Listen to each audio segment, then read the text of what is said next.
I'm Doug Bopst, personal trainer, best-selling author, and entrepreneur, and I'm on a mission to help others become the best version of themselves. So I'd like to welcome you to the Adversity Advantage podcast, where we will help you use obstacles, failures, and setbacks to give you that edge needed for success. I'll be interviewing people from all walks of life on how they overcame trials and turned them into triumphs. So please, sit back, relax, and get ready to be absolutely blown away by some of the wisdom and stories you're about to hear. Jessica, welcome to the podcast. Thank you for having me, Doug. I love your name. That's my brother's name. And I just think Dougs are like the coolest. They are. I mean, gosh, I wish somebody could say that.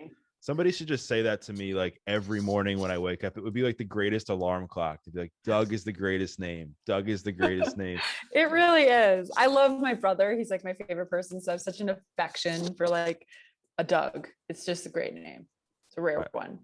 I appreciate that. And I could listen to you say that all day, but today's about you and the audience. So but I wanted to talk to you for a variety of reasons. Number one, because I know you're an expert in branding. And I think that everybody today, whether you're an entrepreneur or not, has a brand that they have within themselves that they need to be paying attention to, and how that relates to how they act, who they surround themselves with, the choices they make every single day. But before we do that, I think something that's really fascinating about you is that you've taken a massive trial in your life and turned it into an incredible transformation that you're now using to help others. So like, paint a picture for the listeners of where you were at. I know there was a point not too long ago where you were not just financially, I guess, bankrupt, if you will. You were mentally bankrupt, spiritually bankrupt, emotionally bankrupt, and just really like in the massive depths of despair. Yes. I'd love to start there. In order for me to start there, I have to take you back a little bit, and I'll give you as much of an abbreviated version of it as possible. But I was never cool in high school. That's important context. I was never the popular girl and was bullied and traumatized a lot in high school for that. Went to school for theater, graduated with an acting degree. All I knew how to do was wait tables and be dramatic. Like, I didn't really have a sense of what I was going to do with my life for most of my 20s.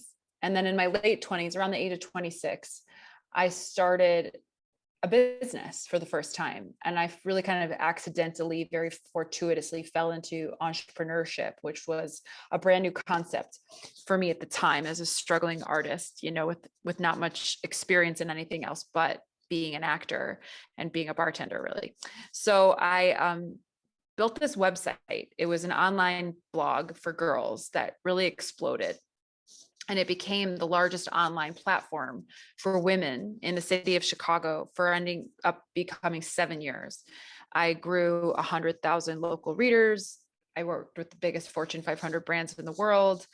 And I kind of became this like it girl in Chicago. Like, I threw parties. Like, my magazine was like a social light platform. Like, we talked about the city, restaurants, nightlife, fashion, fitness, dating, arts and culture. I had a business partner. We were both really green. I had no idea how to really run a business. It was my first time, but it kind of took off and became bigger than me in a way. And it was a very sparkly thing. Like, people saw from the inside out this magazine that was killing it. And these two girls that were best friends and, running this very high fashion, sparkly looking business. But on the inside was a completely different story. I mean, we had a very toxic relationship, my business partner and I. We had a really toxic culture because, again, I didn't know how to manage and lead. And we didn't have any money. We were running our business off of credit cards. Neither one of us knew how to crunch a P&L, budget. It was our revenue model, wasn't only us. It was our revenue model was very cyclical, like feast or famine.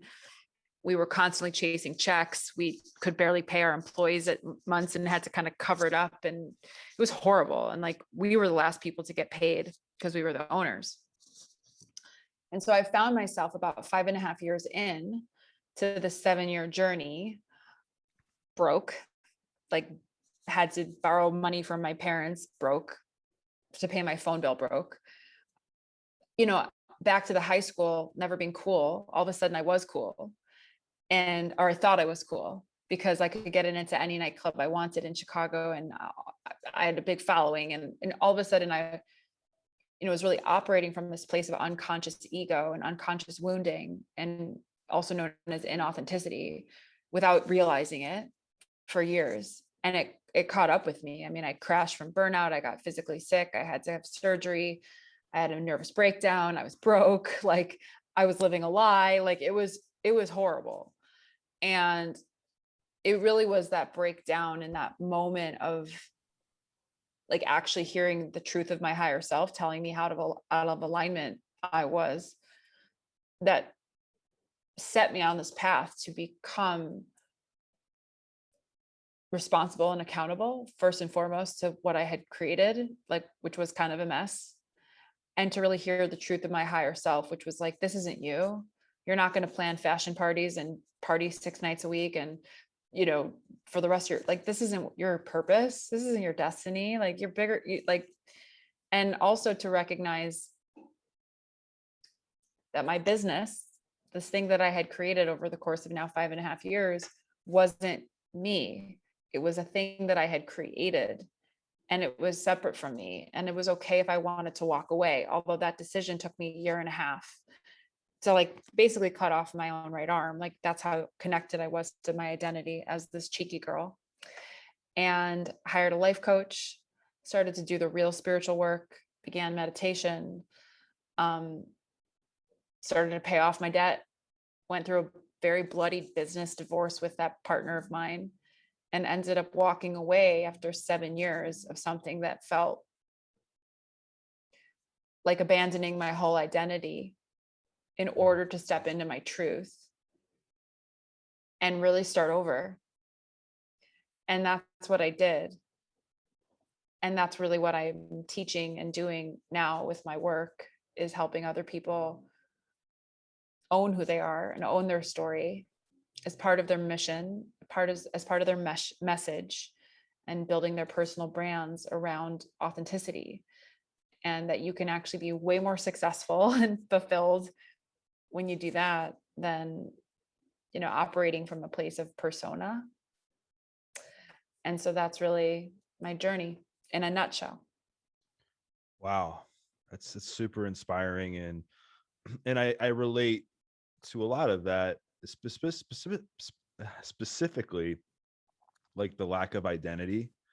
Yeah. And how when you had mentioned that you had these unconscious or subconscious beliefs that were ingrained in you, subconscious patterns of stuff that was causing you to step away from who you truly were as a person. And as a result, you saw this massive fallout in business, massive fallout personally, spiritually, mentally, and emotionally. And it seems just from your backstory, there was always something there that was missing. Like, you always seemed to struggle with identity. I know you struggled a lot with codependency. You struggled with body dysmorphia a lot, like in your 20s. Yeah. So was that like something you had to go back and really like unpack and work through once you had that aha moment that you were like, I'm just done with this? And then was that something you worked through with that life coach, and just went back and said, okay, like, why did I start to make these decisions? I'm still working on that, Doug. Aren't we all? It's right. I mean, it's a lifelong journey. Yeah. And I think, I get a lot of questions of like, how do you become authentic? And what are your practices? And tell me how to do it. And you want to know really what I tell people pretty much every single time I get this question? I hired a lot of help. Yeah. I hired coaches. I hired therapists. I've hired healers. I've worked with Reiki masters, astrologers, mediums. Like, give me all the modalities and let me know myself. Show me the truth of myself. Show me the feedback and the honesty, the radical honesty of my shadow, so that I can bring more light to that. And that has really been a cornerstone. And yeah, I mean, to answer your direct question, I had to kind of go back and I would call it an excavation of all of the things that I, kept it, like the trauma that has lived inside my body, that played itself out in really unhealthy and unconscious ways, mostly in my 20s, codependent romantic relationships being one of them, body dysmorphia being another one, addiction to spending being another one, right? Feeling like super hungry for validation, which I'm still working on that one, like, and all of the ways that we, act out unconsciously. And I think there's been no better decision investment, resources wise, like money spent and time spent on doing the work. And that has really, I think, been a key to the sauce of my experience with becoming more and more authentic. 100%. Right. And it just seems that like a lot of the bullying and probably the toxic romantic relationships and even some things that may have happened when you grew up eventually just caught up with you. And I think what happens, and I say this often, is our perception of ourselves becomes hijacked based on the lies that people tell us and that we start to believe about ourselves. So that if you're bullied for a long time in school, or you have people that are just doubting you or shaming you or talking down to you, eventually you start to believe that. You start to question yourself and you're like, oh, is this true? Is this really who I am? And then over time, it creates this dissonance between who you truly are at your core and the way you're acting. And then you wonder why, like, how the hell did I get from this person where I value these things and I was this person, to years later, months later, whatever, like here I am completely miserable on the inside. On the outside, things look good because that's just a way of us coping, is like, okay, I want people to know that I'm doing okay, so that that's my way of feeling loved, is knowing that I'm fitting in or that I am being accepted. And it's so easy to fall into that trap on social media. So do you think that like you having so much success at a young age kind of masked all these problems, if you will, and it just pushed the ball further down the court of the inevitable of you really dealing with a lot of the stuff at the root of all this? 100%. I think after a certain period of time, there was no other option for it to catch up with me, for me to recognize, like I say, I was operating from a place of unconscious wounding Yeah. in my most sparkly version of the exterior. And that's why I believe so much in the work of personal branding as a vehicle for personal empowerment, Mm.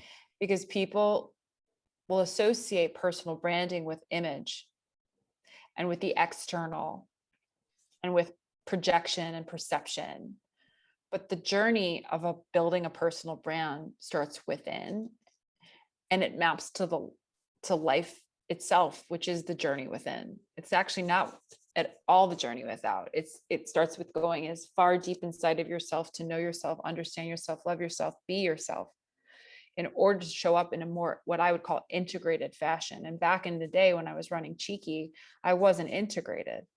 The exterior versus the interior were so disconnected. Like I was blind and asleep to what was really going on internally, Right. and so I was acting out externally from a place of unconsciousness. And so the more integrated we become, the more authentic we become. Right. And that's really the journey that I encourage everyone to be on.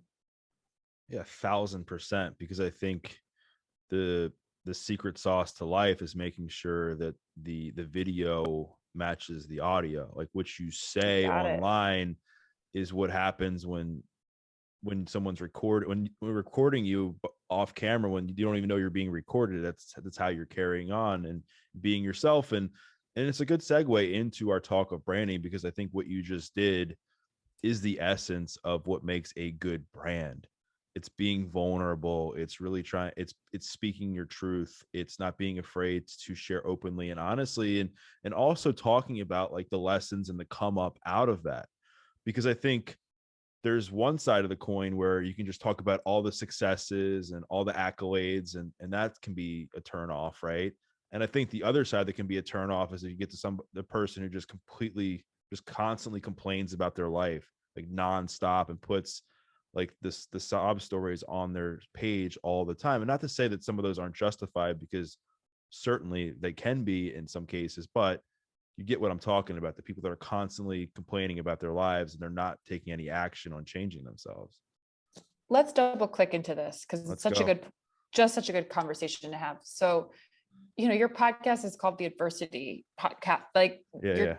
and yet, so you're talking about setbacks, you're talking about vulnerable moments in people's lives, and yet you're doing it in a medium that is all about value for the listener. Yeah. You're here to inspire, to educate, to move souls, to captivate, to motivate. That's okay. So there's the distinction, and it's a fine line. People think like, okay, building a brand is either an act of ego, like people are like, oh, I'm going to look at people who do that thing and just call them self-centered. That's a projection and not your problem. But there are people who do that. Then there's really looking at personal branding, how I look at it as a deep act of service. And there's this piece of advice I got a few years ago. I'll never forget it. In fact, way back in the day when I was first starting my magazine, and I was going through a breakup with an ex-boyfriend, and I was just getting on Facebook like every fucking day, like just being super passive aggressive and just talking about, my heart, my feelings. And I had a really wise friend pull me aside and be like, Jessica, not a good look, girl. Like, don't do that. Like, and she said to me, the internet is not a place to process. The internet is a place for you to share wisdom gleaned from what you've processed, but process that offline, because no one cares, and it's just cathartic and self-indulgent. And so back to your point, Doug, like it's okay to be vulnerable and share what's going on in your life online, but ask yourself in everything you post, what's in it for the person on the other side of their phone right now? Like, what is it? What am I actually here to be giving versus just to be heard? And if you can't answer that question, then you shouldn't be sharing it. And so I think there's like this duality of being vulnerable and being of service that very few people know how to strike. But that's how we should all be approaching vulnerability on the internet, in my view. Right. So, and I agree with you so much. And I think it's important not to just dump on the internet, because that creates dissonance in your brand and your audience too, because then it's just like, well, what's in it for me? Or even if you're somebody in the self-development or personal development space and you're constantly posting about your problems or trying to process emotions, people are going to be like, aren't I supposed to be following this person to inspire me? And here they are, like just bringing me my energy down for 6 months straight, a year straight, 2 years straight. Because of course we're all going to have those days where we might post something we wish we didn't. Sure. But when it becomes a habit or a pattern, that's when it becomes an issue. So I want to triple click in this really quick, I guess, if you will, before we get in more into the branding side. I know you manage and work with a lot of awesome brands and help them with their image and just putting themselves out there, making sure they're staying true to themselves.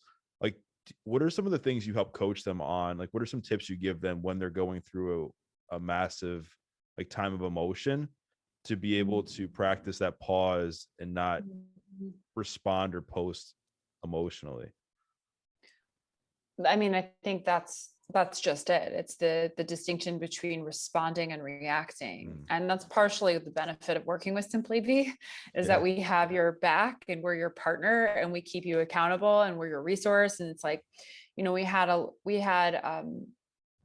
lot of things happen in the world, right? In the last year and a half, a lot of things politically, socially. And we have been able to guide our clients of, this is actually a day you shouldn't share anything. We should probably stop the content calendar and really think about what we should be saying instead of what we've planned to say.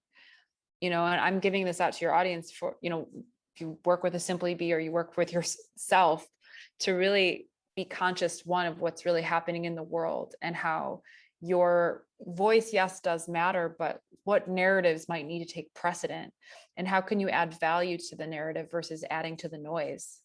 Yeah. That's one. And two,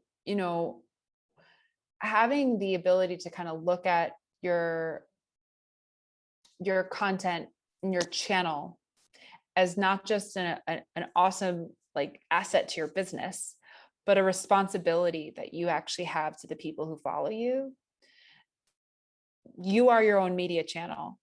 Like by virtue of the fact that you can set up a free Instagram account and grow followers and have the attention of human beings, like that's a privilege and a responsibility that I don't think people really look at like that, like that Mm.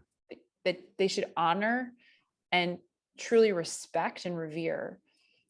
And so when you start to kind of get off topic or go into a spin of your own drama that day, it's again, it's not revering the privilege that you have to actually speak to people. And so that is always what I bring my clients back to. Like you're here because you didn't choose it. It chose you. You have a responsibility to live your light, to share a message that helps move the world forward, period. And we underestimate our own power because we're not Tony Robbins or Oprah Winfrey, like, or Gary Vaynerchuk. Like, you don't need to reach millions and millions of people to change the world. You change the world by one person at a time. And every single person is a ripple in a pond, a drop in a pond. And so take that seriously and use that time that you have here for good. And the internet is a gift. Social media is a gift. Like, demonize it all you want, but it's an incredible thing to have in this part of our human evolution, to be able to connect the way we can globally. It's unreal when you think about it. I just got the chills. It's And it's a tool, right? it's an incredible tool. It's a Yeah. powerful tool. Yeah. So And you that's what I said, say to my clients. yeah, and you said so much, and from what I'm understanding, like I feel like you got to be able to read the room and know like what's Yes. going on around you, Yes. Well said. and don't just to post. I feel like people now, they just post just to post, right? Instead of thinking about, like, okay, do I really mean what I'm saying? And I think this goes for anything. Like, think about what you're posting and making sure that it's actually aligned with who you are as a person, and you're not just posting it to get likes. You're not just posting it to fit in or get comments. Like really dive deep into why you're posting it. And you brought up something a few minutes ago or a few seconds ago where you said you don't have to be like, like Tony or Oprah or Gary V and impact millions of people, but you can start with your own audience and who that is. But I think before you do that, you have to decide for yourself, like, who you are. So why does everybody need to be thinking about themselves as a personal brand? I think, to start. Well, oh gosh, I have so much to say about this. So knowing your brand is knowing your value, is knowing your worth. Okay. So knowing that, and step two, being able to communicate what that is. Those two things change your life. Those two things would change the world. Like, if everyone was empowered, personal branding is an act of personal empowerment. My book is a personal empowerment book disguised as a personal branding book. My business is a personal branding company, and a personal empowerment company disguised as a personal branding company. So it really comes down to making the decision that you are worthy and deserving of the life and career that you want. And your personal brand is the ultimate vehicle to get you there, because people are going to hire you. They're not going to hire your logo or your website or your product. They're going to hire the human being behind it at the end of the day. That's why they're going to choose to come back. That's why they're going to choose to return, because of the way they, or refer you, because of the way you make them feel. And only people can make people feel, because people have feelings and websites don't. So I think just really kind of understanding that, getting that like one into your head, like knowing my brand is knowing my value, is knowing my worth, and claiming that out loud. Another thing is, I'm just going to harken to something that Reid Hoffman recently said on his Masters of Scale podcast, where he talks to the founders of, Airbnb and Instagram and Dropbox on a regular basis. He's, Reid Hoffman, the investor behind every major company in Silicon Valley. And he just did a whole episode on personal branding and and I was like jumping up and down crying. And he talks about how companies need brands, but people need brands in equal measure, because you will always be you. Your company is going to evolve. The business environment is going to change. The world is going to change, but what will keep you adaptable is your personal brand. It'll be the platform in which you can put into a suitcase essentially and take with you when your company crumbles, or the world goes through a pandemic, or, you lose out on, investors. Like, you can take yourself and continue on. And that asset is invaluable, and it's constant. Mm. So that's secondly. And I just would really encourage people to architect a strategy when it comes to their companies, because I'm sure if you're listening, you have a company, you have a marketing strategy, you should, for your company to acquire customers. Your face and humanity and thought leadership around your company as face of that company should be integrally woven into the marketing communications of your strategy to enhance it. It creates more of a 360 understanding of why someone would want to invest in you. Right. And so at the end of the day, it's and then I'll speak the last thing I'll say, because this is important, because maybe you're not a founder of a big company, like maybe you're just a solopreneur and a freelancer or running your own gig, whatever, great. We live in the world of 2021 where everyone is online, and there are people who are probably not as good as you, but going after the same clients as you, that you're losing opportunities to because they're showing up online and you're not. That's the only difference. Not because they're better. You might be the best in your game, but if you're invisible, you're going to lose. So this isn't just about feel good impact. This is about smart business. So there's a lot of reasons why people need to think about their personal brand. And people buy brands, not companies, in my opinion, right? You think about Oh, 100%. like you think That's about, why, okay, that's why I drink smart water. yeah, Like, I relate to Jennifer Aniston and their branding, and like the commercial, like everything is branding. Everything is affinity and emotion. Exactly. right. I mean, you look at the companies that are just crushing it right now: Apple, Peloton, Lululemon. I mean, Starbucks. You can go on and on with these brands that you just know, and people don't even know many times like why exactly they're buying it. They just know the brand. They're like, you know what? I'm an Apple person. I'm on my MacBook. I got my iPhone. I have my AirPods, and that's just what people are buying, and they're willing to spend that extra money because they believe in the brand as a whole, and not just the company. And so, were you going to say something? No, kind of, yeah. I mean, I'm like nerding out right now. So Go ahead. speaking of Gary V, right? I Yeah. listen to his podcast once in a while, and I heard him say something once a while back. He was talking about power of audio. Okay, I'm gonna take a bird walk for a second, but he was just saying how audio is the future, and we're seeing that, right? And he was saying there will come a day when we make all of our decisions based on our Alexas and our Google Voices in our homes. And why brand is important is and why brand actually equates revenue and cost people's jobs. Okay, this is like how connected he made the dots, was the distinction of, in a couple of years from now, when you're sitting at home and you say, hey Alexa, order me some peanut butter, or hey Alexa, order me Jiffy. Like, Jiffy's business is going to thrive versus the generic peanut butter that has zero brand, because the brand exists and it's consistent and constant and creates emotional connection. And that's the power of a brand. And I just was like, that's what most people don't get. And you were just saying the same thing. And I never thought you want to be top of mind. You want to be like, I'm not just going to order a home workout bike. I'm going to order Peloton. Right. It's a completely different way of thinking about it. Right. And yeah, and it's so true. You just, like, again, you think about the companies that are thriving right now. They've created brands. Like, when I think of Apple, I'm not thinking of like the company itself. I'm thinking of the Apple logo. When I think of Peloton, I'm thinking of the experience and the logo, and that's what drives customers. That's what drives engagement. That's what drives revenue. And with that said, I want to get into the what on or the how, excuse me, of how to build the personal brand. Um, and I kind of want to take not a couple shortcuts, but I think most people can kind of, in a way, figure out somehow who their target audience is, just with a matter of journaling, maybe doing Mhm. some research on their own, writing things down of like who they want to serve. Right. I think there's many people that know that. And there's a lot of people that do the work on themselves and they can figure out like who they are and what their message is. I think that that's very common, but I think the disconnect where I think you can come in and help is connecting the dots on those two. Like, how can you take who you are and your brand and make sure that you're really connecting to the audience? Like, how do you do that?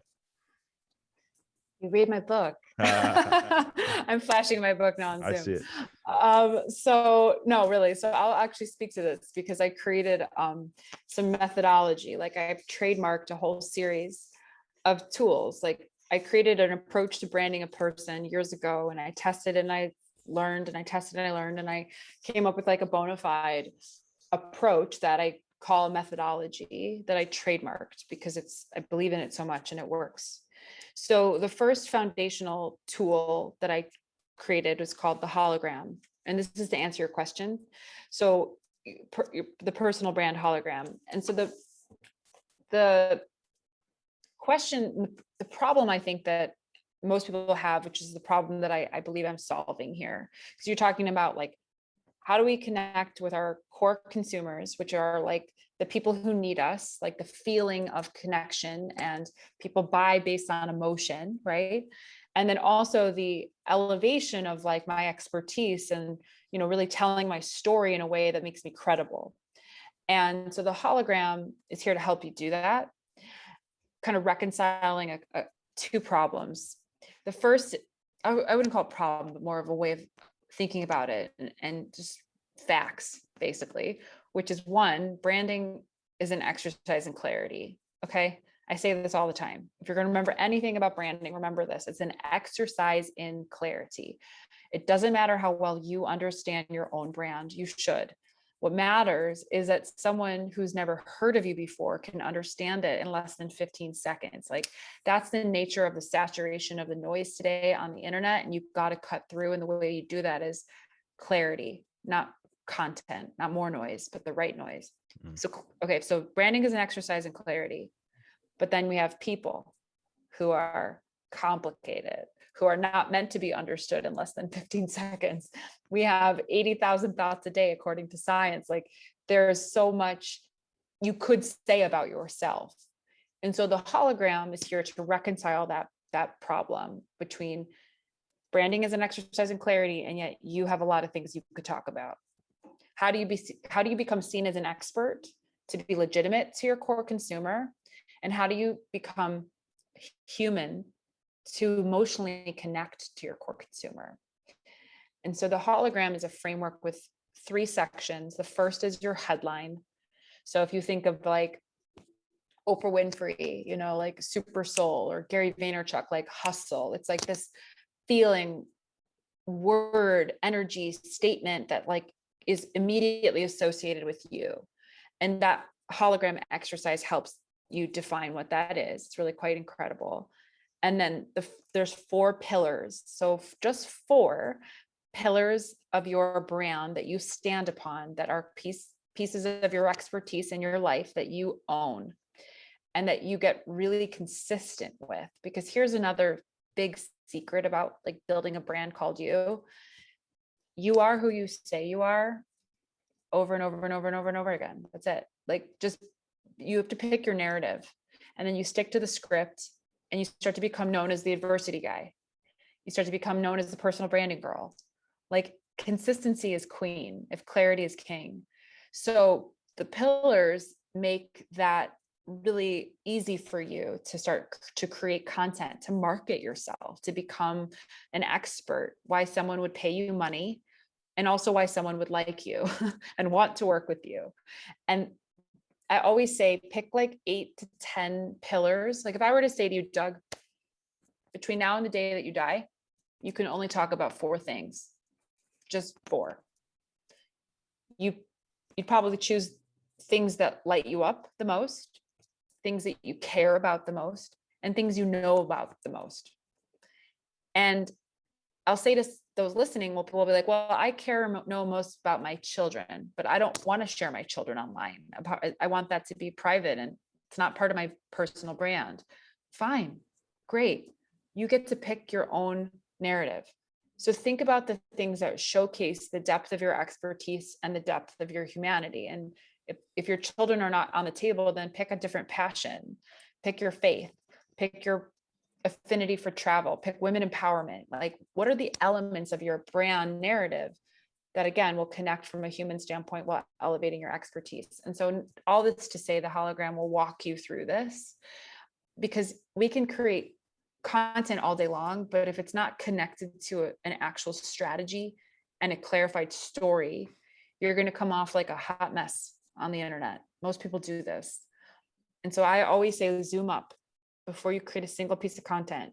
You have to know your brand narrative and create the strategy based on that. So you ask the question, how do we connect to our core consumer with our expertise?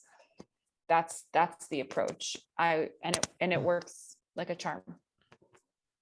It's interesting. I don't know if I've ever heard it put that way, because traditionally, like when I've heard people talk about social media, it's like, okay, think about like the buckets you want to be known for.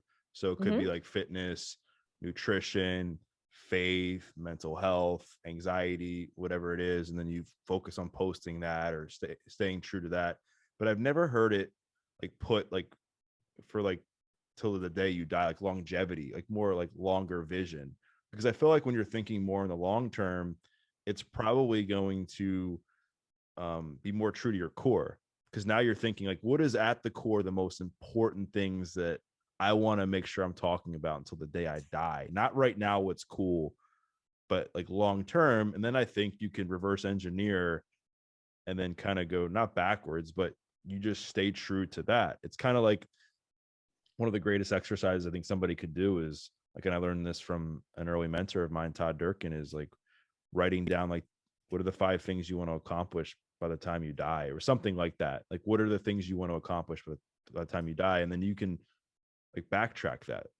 So I love that approach. And I think there's going to be people listening to this, and it doesn't matter. Like everybody has a brand. It doesn't matter if you have a business, it doesn't matter if you work for somebody. It doesn't matter if maybe you're a mom or you're a dad and you're listening to this. Like, how does this fit in? Like we're all walking around as a brand. We're all selling ourselves in some way. And especially in 2021, where everyone's online, you definitely want to be cognizant of what you're posting. You definitely want to be mindful of how you're living day to day. And so with that said, what do you think is the difference? Like, what are the things that separate a brand from being good and a brand from being like spectacular? Oh, that's so good. Well, the first thing that came to mind is, well, I have 3 things. Soul. Like, you can't manufacture like passion, fire, soul. Like, you think about that, like consistent, and second is consistency. And then the third is impact. Like, Right. we're here to do something bigger than just sell a bike. We're here to do something bigger than just sell a computer, right? And so this mission driven brand, I think, really is what ultimately just doesn't connect and convert all of the people, although it will help you with a masser audience, but with your people. Like, people who, you will just keep bringing it up, Peloton, are like obsessed with the brand. They're like evangelists, right? And you do that through creating that soul, that consistency, that mission. Like, we're not just helping people like get in shape. We're helping people raise their frequency and raise their vibes and connect virtually across the world to other Pelotoners. Like, so we don't feel alone during COVID. I mean, it was brilliant. I also will say too, and I'm a snob when it comes to this, is visual branding.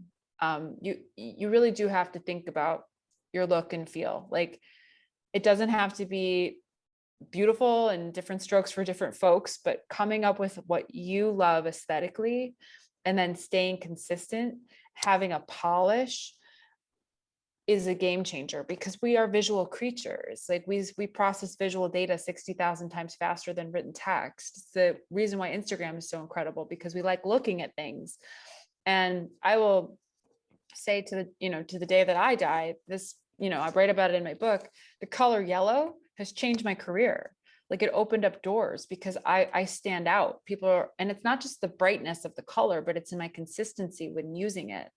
And so whether it's a color, it's a font, it's a photography style, it's a logo, it doesn't matter. But I really think that what makes a brand spectacular is when you have all of those pieces together. You have a clarified message, you have passion, soul, you have a mission, and a packaging that makes you shine. You have to kind of have all of it. You can't sacrifice one of it or it won't be spectacular. It might be amazing, might be good, but it won't be spectacular. Soul, impact, visualization, consistency. Yeah. It's all so important. And I think what you're getting at, like the root of it all, is that it has to be purpose driven. It has to be mission driven. It can't just be about money. It can't just be about validation or like external looks, if you will. It has to all come together. There has to be a deeper meaning behind the brand for people, because people buy on emotion, like you said a couple minutes ago. So how do you connect people to that emotion? Well, you create a company or a brand that has a deep, meaningful vision, purpose, and the content has to be a byproduct of all of that. And with that said, you've worked with a lot of amazing brands through the years. You've created a phenomenal company and brand for yourself. And I believe, if you hear a lot of people say success leaves clues, right? And mistakes leave clues as well. So what are some of the mistakes that you've seen either your clients make or yourself in the branding space that you look back and you're like, man, like I really wish like I didn't do that because it cost you something and it could have easily been adjusted, that you thought at the time was something good? I mean, I think that I'll just use myself as an example, because I mean, my biggest sort of epic failure around branding myself was when I was running my first business and just Right. feeling like I was playing a part, and that caught up with me on a personal level.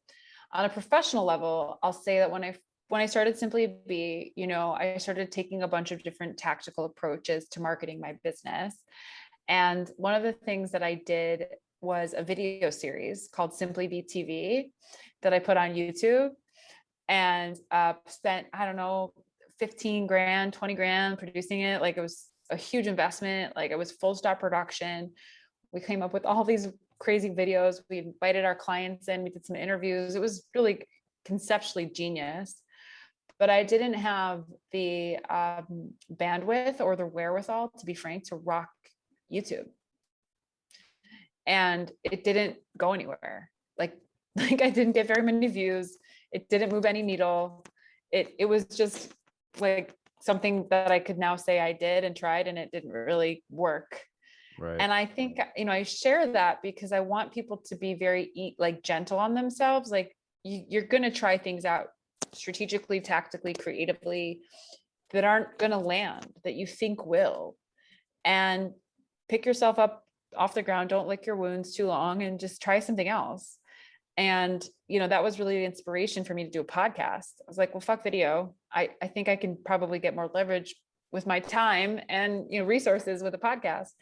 And I stuck to the script of this podcast. And now it's, a huge part of my platform. And I kind of look back on Simply Be TV and we're like, thank God I did that, because I learned so much. And, it wasn't a huge detriment. Like I was out money, sure, but I wouldn't go back and change it, to be honest. I think one thing I want to highlight back to what I was saying about, picking these things that you're going to talk about and own till the day you die, because you're always going to be you. While that is true, we evolve, Right. and it's okay for your brand to evolve and the things you care about most to evolve and your expertise to evolve. And so be gentle on yourself and know that, one of my favorite things is like going back deep and zombieing on like people's accounts that have been around forever and like, look at where they started, and use that as like, wow, like they got started and they weren't perfect. And that's amazing that we all brick by brick built it. No one has had it all figured out from day one, not at all. So that's part of the journey that I would actually celebrate. Yeah, we're always comparing our chapter 1, right, to somebody else's chapter 20 or 30 or 40, and we forget that those people had a chapter 1 as well. And I think you brought up a good point that I think is important for people to hear, and that I think it kind of relates to burnout. And the reason I say this is you talked about creating this TV series, and you see a lot of people now, because there's podcasts, there's vlogs, there's TikTok, there's reels, there's this, there's that. And people are trying to do it all. And they end up just completely burning out. Right. I was having a Yes. conversation with somebody the other day, and we were having this conversation that they're just trying to do everything at once and just really not getting a lot done because they're just going, 30 to 40% at 7 different things instead of going like 80 to 90% at 2 or 3 things. So what are some tips that you give to some of your clients when they're trying to figure out like what type of content to post that is going to resonate with their brand and their audience, so that they don't get burned out and they can manage their time more effectively without hiring people? Sure. I mean, if you remember another kind of data point, like it's much better to go narrow and deep than shallow and wide, right? So I often say pick 1 or 2 channels that you can really master. You do not need to be on all the things. Don't try it. It's a waste of time and a recipe for overwhelm. So pick the channels that make most sense to you. I mean, if you're, an executive, you should explore LinkedIn. If you're an interior designer, look at Pinterest. Like there are so many ways that we can really maximize the different functions of each channel. And that's step 1. And then step 2 is really, I love this idea of creating once, publishing often, right? It's a way to truly like maximize a macro piece of content that you can then micro out into many different sort of segments to distribute across different channels. So a podcast is a great example. A podcast has a 45-minute audio that you can turn into a blog from the show notes, that you can create little quotables that become quote graphics onto Instagram, little mini-sodes from your Zoom that you could put onto IGTV, so that you're really looking at like, how do I maximize my time by maximizing my content and really squeezing the juice right out of each one. If you're not in the podcast space, fine, write some blogs a couple times a month and micro that down, and there's your social copy for the month. So it's really about looking at creating once, publishing often, and how you can kind of take my friend Marcus gave this to me. He calls it like the rotisserie chicken philosophy. It's like we have a rotisserie chicken that you buy at the beginning of the week, and you can make tacos with it. You can break it apart and make soup. Like really looking at like your holistic strategy and breaking it down into pieces throughout the week or month to month. Awesome. No, and I think that's just great advice, because people do get burned out trying to do everything at once. And I think you gave the tips you gave, essentially, it's like breaking it down from like the macro to the micro. And I know we have a hard stop here in a few minutes, so I definitely want to kind of wrap up our conversation and just be respectful of your time. And with that said, 2 questions. 1, say somebody ran into you at a coffee shop in Chicago and they said, Jessica, I've been building my brand and I'm just stuck. I feel like just the followers aren't coming, the money's not coming in. I just feel stuck. Number 1, what would you say to them? And then after that, like, where can people find out more about you if they want to check you out? Well, they're going to be connected. I would say read my book, to be honest. My book has got like soup. My book is a roadmap to help you build your brand, like soup to nuts, like step A to Z. But it's so much more than that. It's a permission slip to be yourself.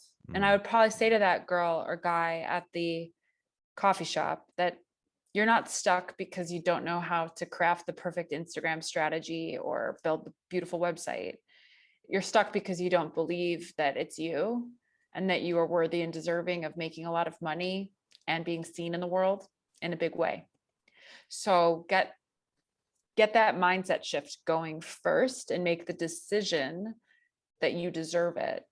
Because that alignment, I was broke as a joke back to the beginning of our conversation. And as soon as I switched that narrative of like, I am scarce, I have nothing, I am nothing, to I am abundant, I have value despite what's in my bank account, that's when the game changed. And so I wouldn't go down the rabbit hole of giving this person marketing strategy advice. Right. I'd actually ask them like, what's in your head? What's in your heart? Let's start there. So where people can find me, Doug, is everywhere. I'm on Instagram at Jessica Zweig is pretty much the best place to find me. I spend a lot of time there.